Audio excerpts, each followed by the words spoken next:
చేసిన మేలు తల్లి కూడా చేయదంటారు, నిజమేనా? అందుకే కాదు, మిరపకాయ బజ్జీలు తిన్నా పానీపూరీలు తినాలనుకున్నా ఉల్లిగడ్డలు ఉండవలసిందే, అంతేనే కదా? అంతేందుకోలా ఈ ఉల్లిగడ్డలు ప్రభుత్వాలనే కూల్చినాయి ఒకప్పుడు, కానీ ఇప్పుడు కాపురాలను కూడా కూల్చి పడేసినాయి కాదు, డైరెక్ట్ ఇడుపు కాయిదాల దాకా వేయింది ఖాత.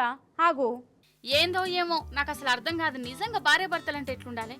పాలు నీళ్ళ లెక్క ఉండాలి, మంచిగా కలిసిపోయి ఉండాలి, అప్పుడే అలా కాపురం మంచుకుంటది. ఒకరికి కోపం వస్తే ఒకరు తగ్గాలి, అప్పుడు ఇద్దరు కాపురం ముద్దుకుంటది. లేదు నా మాట నువ్వు వినాలే, లేదు నా మాటనే నువ్వు వినాలే అనుకుంటా పోతే ఎట్లుంటది? ఎక్కడేసిన గొంగలు అక్కడనే వేసినట్టు ఉంటది. నిజమా కాదా? గట్లనే అయిందో లగ్గిల కాపురం. అహ్మదాబాద్ లా ఇద్దరు ప్రేమించి పెళ్లి చేసుకున్నారు. మా ఇంట్లో ఎవరు సూతు ఉల్లిగడ్డ తినరు అని పిల్ల చెప్పుకొచ్చింది.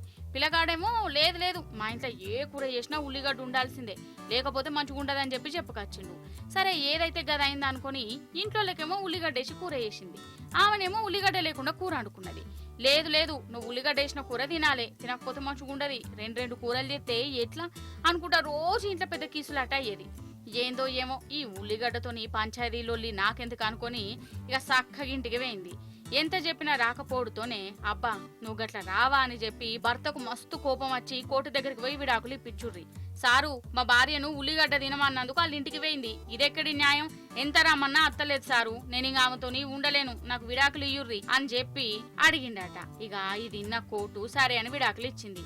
ఏందో ఏమో 11 ఏళ్ళు కలిసిమెలిసి ఉన్నోళ్ళు ఉత్త పుక్కట్లు కులిగడ్డకు విడిపోయారు అని చెప్పి ఈ ముచ్చటైతే నెట్టింత బాగా వైరల్ అవుతుంది.